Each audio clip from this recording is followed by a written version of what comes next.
wabarakatuh. Baik, kami dari kelompok 6 akan mempresentasikan tentang sistem pernapasan pada manusia. Dengan anggota kelompok, dengan saya sendiri, Diva Khairunisa dengan MPM F1G024001. Ada teman saya, Tiara Nainggolan Barbara dengan MPM F1G024011. Selanjutnya ada Salsabila Ramadhani dengan MPM F1G024049. Selanjutnya ada Nadira Jilan Zahwa dengan MPM F1G024051. Dan yang terakhir ada Nazwa Alika Putri dengan MPM F1G024053. Baik, topik pembahasan yang pertama akan dibahas oleh saya sendiri. Baik, di sini saya akan menjelaskan topik pembahasan yang pertama, yaitu mengapa kita perlu bernafas. Apa itu bernafas? Bernafas merupakan proses menghirup dan menghembuskan udara pernafasan yang dibagi menjadi dua, yaitu ada inspirasi menghirup udara dan ekspirasi menghembuskan udara. Selanjutnya, saya akan menjelaskan jenis pernafasan. Ada dua jenis pernafasan, yaitu pernafasan dada menggunakan otot antar tulang rusuk dan pernafasan perut menggunakan otot diafragma. Selanjutnya, saya akan menjelaskan fungsi sistem pernafasan.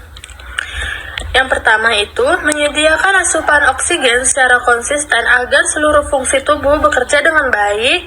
Yang kedua, bekerja melindungi tubuh dari zat asing dan partikel berbahaya melalui mekanisme pertahanan alami seperti batuk, bersin, dan kemampuan menelan.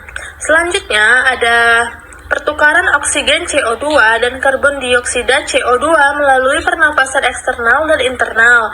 Siklus pernapasan eksternal dimulai ketika hidung menghirup oksigen O2 yang berada di atmosfer, sedangkan siklus respirasi internal terjadi antara pembuluh darah dengan sel di seluruh jaringan tubuh. Proses respirasi internal menghasilkan energi yang berguna untuk kelangsungan hidup. Topik pembahasan selanjutnya akan dijelaskan oleh teman saya. Baiklah, di sini saya akan menjelaskan struktur dan fungsi organ pernapasan. Yang pertama itu ada hidung dan rongga hidung. Hidung berfungsi sebagai titik masuk utama udara. Rongga hidung di dalam hidung menyaring udara yang masuk, membuang debu dan partikel, serta menghangatkan dan melembabkan udara sebelum mencapai paru-paru. Dan yang kedua itu ada mulut dan rongga mulut. Mulut berfungsi sebagai jalur masuk alternatif untuk udara. Rongga mulut berfungsi penting dalam berbicara dan menelan. Jika saluran hidung tersumbat, bernapas melalui mulut menjadi penting. Dan yang ketiga itu ada faring atau tenggorokan. Faring menghubungkan rongga hidung dan mulut ke trakea. Faring berfungsi sebagai jalur umum untuk udara dan makanan. Epiglottis, struktur seperti penutup di faring, yaitu mencegah makanan memasuki trakea. Yang keempat itu ada laring atau kotak suara. Laring adalah bagian saluran pernapasan yang kuat dan fleksibel yang menghubungkan faring dengan trakea. Laring memungkinkan udara melewatinya sekaligus mencegah makanan dan minuman menghalangi jalan napas. Kemudian ada trakea atau batang tenggorokan. Trakea adalah tabung berongga lebar yang menghubungkan laring dengan bronkus. Trakea memastikan bahwa udara yang masuk ke paru-paru berada pada suhu dan kelembapan optimal untuk pertukaran gas yang efisien. Kemudian ada bronkus. Bronkus merupakan saluran udara utama menuju paru-paru. Bronkus dilengkapi dengan struktur kecil seperti rambut yang disebut cilia, dan struktur ini membantu mengeluarkan lendir dari paru-paru, menjaga bronkus tetap bersih dan juga sehat. Pada bronkiolus adalah saluran udara kecil yang bercabang di dalam paru-paru. Saluran ini berfungsi sebagai saluran udara yang menghubungkan bronkus yang lebih besar dengan alveoli. Bronkiolus menyalurkan udara ke jaringan difus yang terdiri dari sekitar 300 juta alveoli. Kemudian ada alveolus or alveoli.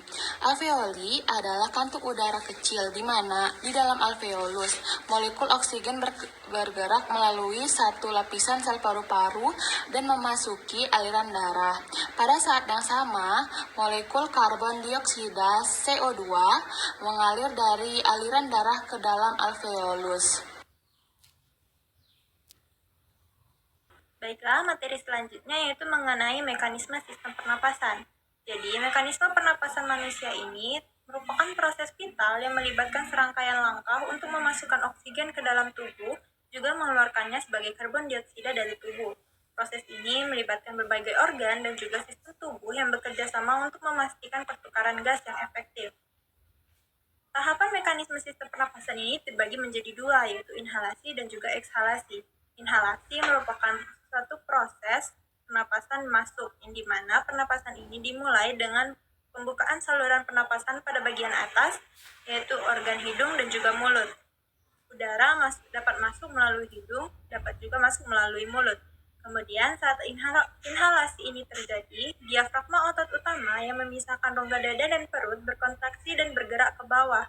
Otot-otot interkostal yang berada di antara tulang rusuk juga berkontraksi, mengangkat tulang rusuk ke atas dan juga keluar. Kemudian kontraksi diafragma yang terjadi dan otot interkostal menyebabkan peningkatan volume rongga dada dan penurunan tekanan di dalam rongga dada dibandingkan dengan tekanan atmosfer yang ada. Hal ini akan menciptakan tekanan negatif yang menarik udara ke dalam paru-paru melalui trakea, bronkus, dan juga bronkiolus. Lalu akan terjadi difusi gas, di mana oksigen dari udara di dalam alveolus akan berdifusi melalui dinding tipis alveolus di dalam kapiler darah di sekitarnya. Pada saat yang sama, karbon dioksida dari darah berdifusi ke dalam alveolus untuk dikeluarkan dari tubuh. Selanjutnya, akan terjadi proses atau tahapan ekshalasi, yaitu proses pernafasan keluar. Saat inhalasi atau pertukaran oksigen dan karbon dioksida di alveolus terjadi, inhalasi akan selesai dan masuk ke tahap ekshalasi, yang dimana diafragma dan otot interkostal mulai rileks. Diafragma bergerak ke atas kembali ke posisi semula dan tulang rusuk kembali ke posisi awal. Penurunan volume rongga dada akan terjadi di mana relaksasi otot menyebabkan penurunan volume rongga dada dan peningkatan tekanan di dalam rongga dada. Tekanan ini lebih tinggi dibandingkan dengan tekanan atmosfer, sehingga mendorong udara keluar dari paru-paru melalui saluran pernapasan.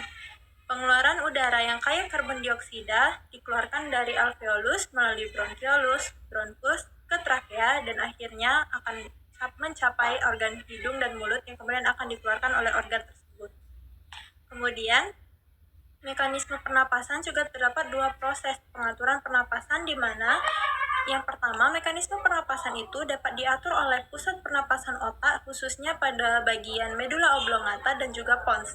Kemudian, faktor yang kedua atau proses kedua yaitu dipengaruhi oleh faktor eksternal seperti stres, aktivitas fisik, dan juga kualitas udara yang ada pada sekitar kita. Perkenalkan, saya Salsabila Ramadhani dengan NPM F1G024049.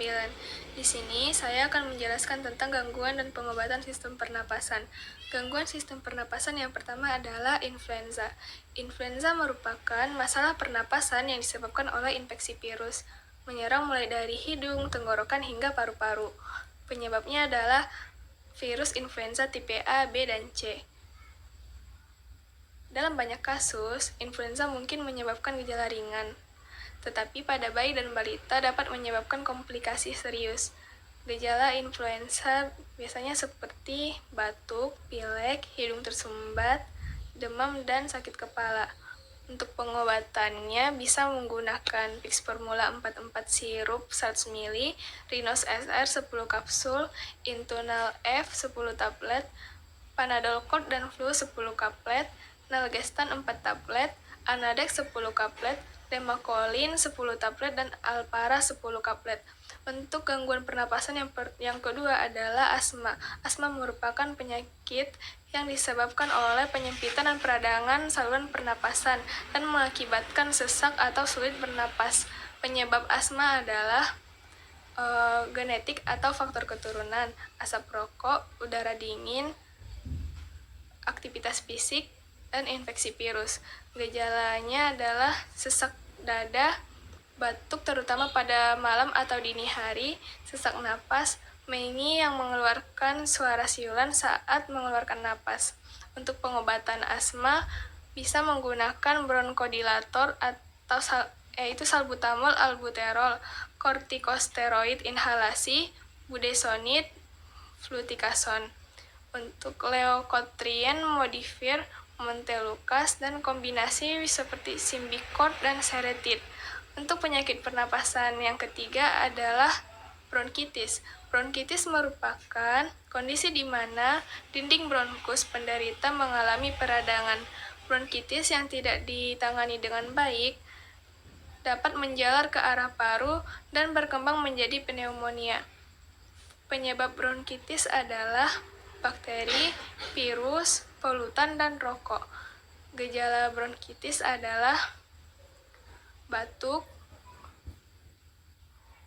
demam dan menggigil, pilek, kelelahan, sesak napas, lemas, dan sakit tenggorokan. Untuk pengobatan bronkitis, penanganan bronkitis tergantung keparahan dan kondisi pasien. Pada bronkitis akut atau yang tergolong ringan, gejala umumnya mereda dengan sendirinya dalam beberapa minggu. Namun, untuk meredakan gejala, dokter dapat meresepkan obat seperti obat pereda demam dan nyeri seperti paracetamol atau ibuprofen. Untuk obat antitusif atau ekspektoran, meredakan batuk seperti kodein, dextromethorphan, dan lain-lain. Sementara untuk mengatasi bronkitis yang tergolong berat, dokter akan meresepkan obat lain berupa antibiotik, kortikosteroid, dan bronkodilator. Untuk gangguan pernapasan yang keempat adalah emfisema paru, merupakan penyakit kronis yang disebabkan oleh kerusakan alveolus. Kerusakan alveolus ini menyebabkan gangguan proses pernapasan sehingga tubuh kekurangan oksigen. Penyebabnya adalah asap rokok, polusi udara, asap atau debu dari bahan kimia dari lingkungan, serta kelainan genetik seperti yang disebut defisiensi alfa-1 antitripsin, walaupun jarang terjadi. Gejala dari emfisema biasanya seperti sesak napas, terutama saat beraktivitas, batuk yang terus-menerus dan mengeluarkan dahak, mengih, sesak atau nyeri di dada. Pengobatan emfisema paru dapat berupa obat-obatan, terapi, dan pembedahan. Yang pertama, obat-obatan. Obat yang diberikan tergantung pada tingkat keparahan kondisi pasien. Beberapa obat yang umum diberikan adalah bronkodilator, obat pelega napas yang dapat melebarkan saluran udara, obat antiinflamasi yang dapat mengurangi peradangan dan produksi lendir di saluran pernapasan. Kemudian antibiotik, obat untuk mengobati infeksi bakteri seperti pneumonia dan bronkitis.